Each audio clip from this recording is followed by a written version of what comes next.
How can we represent our higher self? All right, that's the question for today. How's everybody doing out there today? Good to see you, and welcome to my channel. My name is Thomas, and I do videos on educational matters. Right now at the start of the channel, we're doing a unit here of 144 different videos on Tree of Life, 144 plus videos on the Tree of Life. And we use the Tree of Life on this channel in order to set the groundwork for the other courses that are coming up in the future. We're going to be learning a large amount of information, and the Tree of Life is the best kind of simple tool that I know of that helps us integrate, remember, and kind of prioritize all kinds of different information from all kinds of different fields.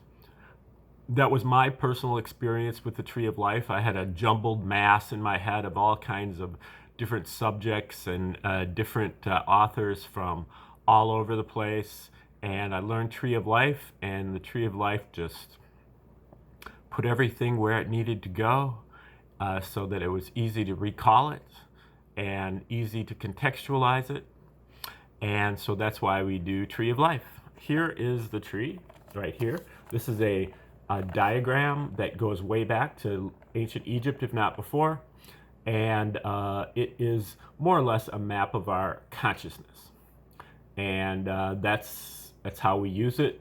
The basic idea, more or less, is that if you really can commit this thing to memory, understand some basic aspects of how it works and the 12 major aspects of it, and then you memorize it, then it will really start to work for you. Up until that point, it's a little bit of a struggle. So there's a little bit of a learning curve here, but it's not steep. It's not any harder than, you know, your high school chemistry class or anything like that. It's about, you know, a few months of study and you'll get it and you'll have it for life. Okay, now the tree has 10 different circles or spheres here. 10, 9, 8, 7, 6, 5, 4, 3, 2, 1. There's also a thing here called the abyss, a dotted circle, and then there is a 0 above the tree. And that makes a total of 12 different components. So it has 12 different categories. I would say 12 different faculties of consciousness, 12 different abilities of consciousness, 12 different aspects of consciousness. And the universe basically evolves or involves in this direction, and then life evolves in this direction. So when we start life, we're down here and we're trying to evolve in this direction in order to open up as many of these as we care to throughout our life. And you know, you don't just like open one and it's open for good, or you have to kind of you know, stay in the proximity to, you know, get it open. It doesn't just it's not an open and shut case, basically. And you don't have to necessarily go in order, but that is normally what happens. Okay, so the 10th sphere is our first one then, and this has to do with our instinct. This is our survival. This is our fight or flight response. Kill or be killed, the law of nature or the state of nature. This is the law of the jungle. And this is our life force at the most basic level. This keeps us alive. It keeps our heart beating, keeps us breathing, keeps our organs intact. It keeps us digesting food and eliminating food. You know, all the things that we need in order to stay alive that we're not really conscious of is taken control of by the 10th sphere, survival. Okay, now if the 10th sphere is like our wild animal consciousness, the 9th sphere is like our domestic animal consciousness. This is what we get growing up in the home in the first years of our life, our domestic situation. We're being raised by caregivers and we are highly receptive at this stage because everything is new and different to us as a youngster just growing up. And we're amazed by so many different things. We stare at our caregivers and we watch what they do, and then we eventually imitate what they do, and then we practice what we've imitated over and over until we get it up to that right standard. And then once we memorize it, we download it back into the 10th sphere, more or less. So the 9th sphere is about heightened receptivity. It's about the nurturing and the devotion of family life. And it is about the imitation, practice, and memorization of influences in the domestic sphere. Now, if the 9th sphere is about the domestic sphere, the 8th sphere is the public sphere. This is what we get when we go out into the real world. As far as faculties go, this is basically about our belief systems and our rational faculty. The 8th sphere is populated by the establishment, the powers that be, the experts at the universities, the preachers, the teachers, the lawmakers, the media. This is all of the institutions in life. This is really where all the resources are as well. And they basically stand up behind their lecterns and they tell us what we're supposed to believe about things. And they tell us how we're really supposed to behave. And they're basically the gatekeepers. If we don't behave that way, if we don't believe that way, then we'll be banished at the gate here of the 8th sphere. In order to really get into the 8th sphere, we have to conform to the standards that are being kind of arbitrarily set here by the powers that be. The powers that be can tell us the truth about the beliefs, but if that's not convenient for them, they will trick us and they will tell us something else. The 8th sphere is the realm of the trickster. And so we have a challenge here because a lot of times the things that they're telling us that we're supposed to believe in directly contradict our own experience and our own common sense, even though our common sense is really just nascent because we're still very young, or we could be very young here at this point. But they're telling us we can see that the sky is blue, and they're telling us that the sky is green. But if we don't accept that, then we don't get in here. We don't get any resources, and we get no status or credit or anything with our peers.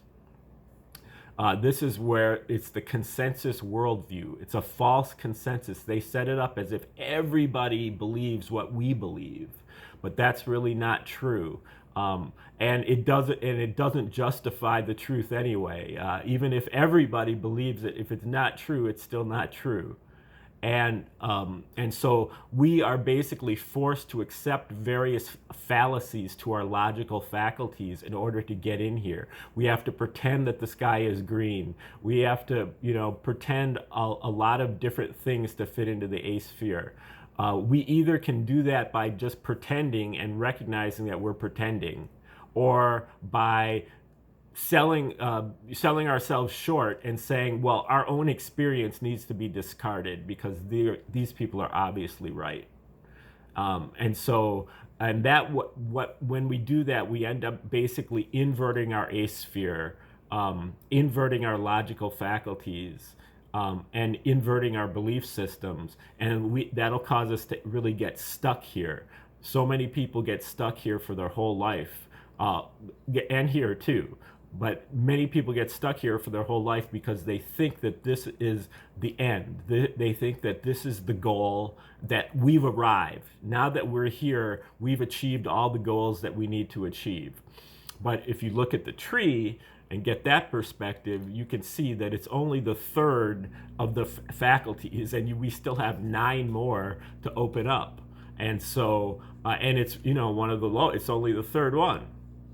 So if we can keep our logical and belief systems intact and just give lip service to the 8th sphere, then we don't get stuck here, and we can move on. We can keep this in perspective, recognize, okay, our belief systems and rational faculties are worthwhile, but we have other stuff to do. We come back here when we need to replenish our resources, and we might need to give it more lip service. But it's a dead end when you start inverting your own logical faculties and belief systems just to fit in with the consensus, the false consensus at that. Okay, so when we move over to the seventh sphere, we do so basically after we've smelled a rat here. We sniffed out that there's something amiss, and there's something wrong with the A sphere. And so if the A sphere is the real world, the seventh sphere is really the imaginary world. The seventh sphere is what we imagine that the A sphere could be, how we could improve the A sphere. We imagine ways of improving what we saw over here. So the seventh sphere is about our imagination, but it's also about our inspiration. We may be following or standing on the shoulders of other people who've done similar things and that have inspired us. The seventh sphere is also about intuition. This is about going inside, being curious. That's the trigger for intuition. You ask yourself and you go inside to try to look for the answer. And the answer is there and it is transmitted back to you. And the answer is correct. But our ability to translate it correctly may be faulty. And so we have to verify our intuitions. But that is another factor here, another faculty that we have at the seventh sphere. We also have creative spark and a pleasure principle. This is about, moving things around and organizing them in novel ways and original ways and also in pleasing ways. So those other faculties also, take hold here. And what we end up with when we finally add it all up at the top of the seventh sphere is a higher calling for our life, where we've determined what we are, how we can best contribute to the world, the way we see it, given our strengths and weaknesses and given our situation, how can we best contribute to the world? And that really gives us a boost to move up to the sixth sphere, where the eighth sphere is giving you like this cookie cutter kind of approach. The seventh sphere is giving you a unique approach to your specific life. And so we move up here with that mission in mind, and this is the sixth sphere. This is the center. You see all of the other spheres are connected, and it's in the center. This is really our outer core, but it's our, if this were a map, it would say you are here. And this is really where we are, our free will faculty is located. And that is really our ability to pay attention and to make decisions. But we find that normally our attention is directed here down at the lower spheres. And what we need to do is we need to make the decision to change our attention, to avert our attention from this comfort zone here and move it into looking at, paying attention to the higher spheres, our higher aspects, which is a scary prospect because this is mostly unknown territory. So we're facing the unknown, but if we can summon the courage to do that, then we can place our attention on the next one, the fifth sphere. So we make the decision to avert our attention and to put it on the fifth sphere.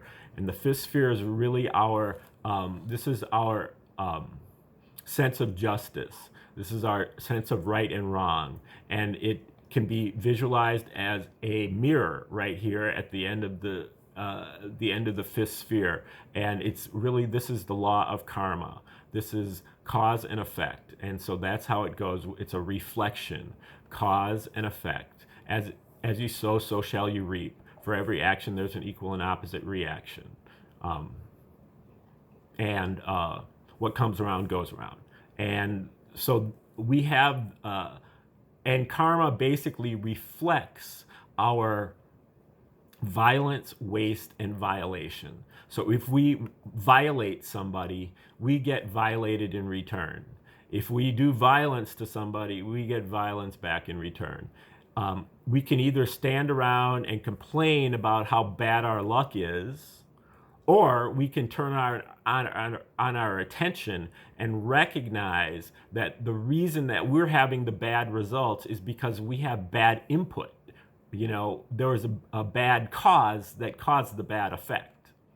And we can learn to eliminate our violence, waste, and violation by just all these different teaching examples of our own life that are given by the fifth sphere. So the fifth sphere becomes our protector as opposed to our punisher, because eventually we clean up our behavior so that our karma is minimal. So we're not getting those kind of negative results anymore. So we're protected by karma because we have managed to hold to the laws. Karma is the enforcement of the laws, the natural laws, the universal laws. Now, the fourth sphere is the actual articulation of those laws. And that is normally in these ancient holy books, the ancient cosmologies and modern cosmologies, theories of everything that purport to talk about how everything works in the universe. And there are so many of these. Every tradition has one, and there's many new ones. There's a ton to study out there, and your best bet is to study as many of them as you can and become familiar with them. And then to use your intuition to put them all together and then go inside and say, how do I make sense of all these? And you will get answers, again, that have to be verified, but that will give you kind of a charting course of a personal map of ethics and religion and the laws of science all at once in your head. Okay, so this is basically universal law, universal love, and universal language, and that's what you'll have a syncretic model of that, from a synthesis by doing the intuition of many, many different hours and days and years of studying different cosmologies. Okay, then we move up to the abyss. This is really our psychic powers. And our psychic powers, we may think of that as like, telekinesis and remote viewing. And those things all are part of the psychic powers, but they're kind of an offshoot. They're more of a distraction within the psychic powers, and they can be cultivated, but they are kind of not on the main line of our psychic powers, which really just add up to psychic receptivity and psychic heat. And they are triggered by, those are triggered by an omen. So when we get an omen, this is something that stands out in our mind as being very anomalous, a big outlier, highly strange, a coincidence, synchronicity, a recurring name or number or theme that is just kind of, it seems to be almost like haunting us how strange it was. And that is, so if we notice that is a part of a language that we're supposed to respond to, that is our psychic receptivity, being able to notice omens. And then the second half is psychic heat, and that's about being able to act upon the omen. And that activates, this communication network that we get where we can feel psychic communication. Okay, then we have 3, 2, and 1 that are above the tree, or at the top of the tree. And 3, and these are our divine faculties within. 3 is our omnipotence, all-powerful. 2 is omniscience, all-knowing. And 1 is omnipresent, all-present, all at once, eternally. So we tap into omnipotence. Omnipotence, all-powerful, is more or less, what we need in order to really actualize our higher calling. This is being able to open up all the various powers that we need to be able to really live our higher calling and to culminate it, all the goals of our higher calling. And we use omnipotence through sound, mainly mantra, or at least for example, mantra. Mantra is using the various letters of the alphabet as units of power. The letters of the alphabet language has, 3 different levels. One is just the literal, 2 is the poetic, and then we have no meaning but power. So again, you can use different letters of the alphabet to create certain feelings and states, and that's the purpose of mantra and a repetition of mantra or japa. You can also use things like sacred music, shamanic drumming, ecstatic dance, and so on as ways of untapping the third sphere. It works through sound, where the second sphere works through vision. And the second sphere, omniscience, all knowing, is wisdom, our ability to solve problems. We can either use an oracle or divination system, or we can use our own meditative prowess and our ability to shut off our thinking for long periods of time, allowing our mind to become transparent so that we can see right through it to the center of the mind, which is here. And so what we're seeing, we see the image of our deepest center, and that is the solution to our problem. So that is how that process works. Now, if we're at the first sphere, not only would we be able to see the image at the center, but we would actually be able to be that image and to merge with it.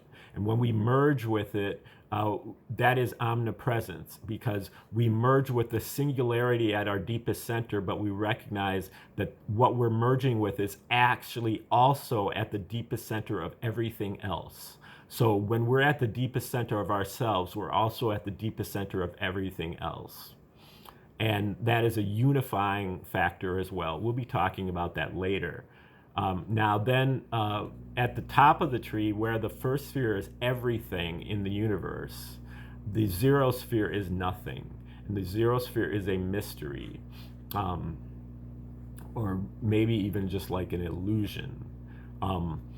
Where the first sphere is the universe, the zero sphere is not in the universe. This is not part of the universe, and that's why we don't have direct perception of it and that we can't see it clearly, but we do have some kind of knowledge of it, because even though it's not in the universe, it is in the creator. It is part of the creator, but it's not part of the universe. So it's really like the creator's private life. And so it's very powerful. It represents nothingness. Okay, those are the 12 different major aspects of the tree. Now, to get to the 144 minor aspects, what we do is we take the whole tree, all 12 of the aspects, and we superimpose it on each one of the 12 major aspects. And so we have a tree here, a tree here, a tree here, and so on. So we boil down the 10th sphere to 12 categories. And we boil down the 9th sphere to 12 categories. That makes a total of 144 different minor faculties, minor aspects of the tree of life. Today, we're going to be talking about number 131. How can we represent our higher self? And as you might have guessed, that fits in here at the first sphere. This is our omnipresence, all present, our deepest center, our higher self at the inside, the unifying factor. And this is actually the first fractal of the first sphere. So this is really like the very essence of the higher self, the very definition of the higher self. And number 131, 15 degrees of freedom, isotropic vector matrix as projective geometry, the progression of the natural reference system. Stage number 131 is about how the cross ratio of projective geometry is the only element we can retrieve, as if it was projected on the screen. It is also called the progression of the natural reference system. We only see the shadow. The rest of projective geometry is not directly accessible. 15 degrees of freedom. At our deepest center is the progression of the natural reference system, which is motion outward at the speed of light. The natural reference system is outside of time and space. It's nowhere, now, here, eternity, and ubiquity.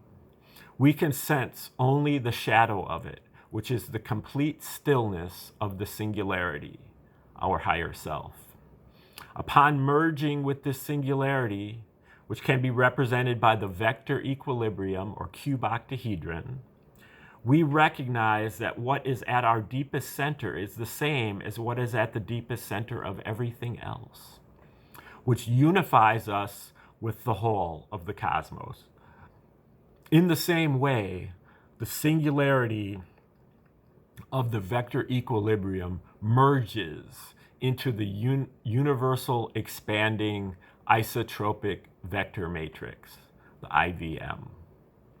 The physical universe has just one component, motion, existing in 3 dimensions, in discrete units, and with 2 reciprocal aspects, space and time.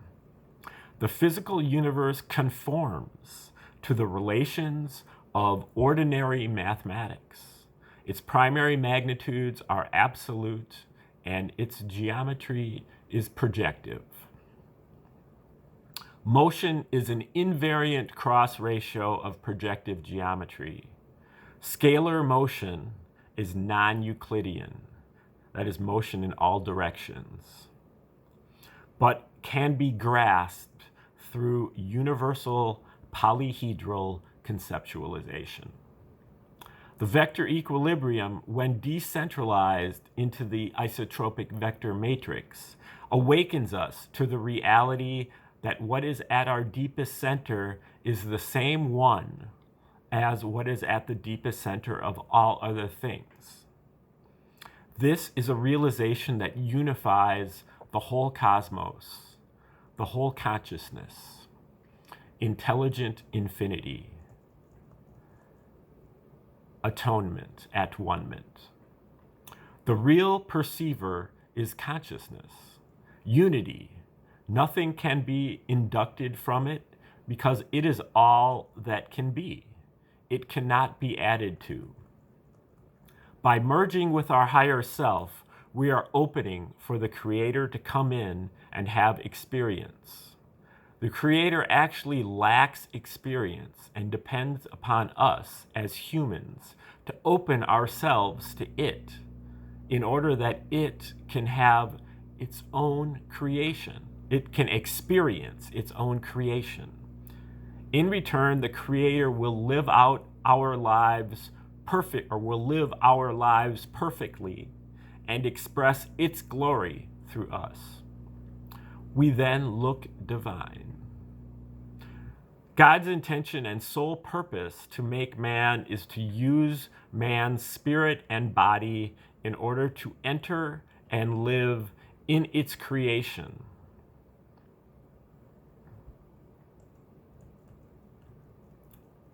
In this process, self, with capital S, which is immaterial, beholds itself.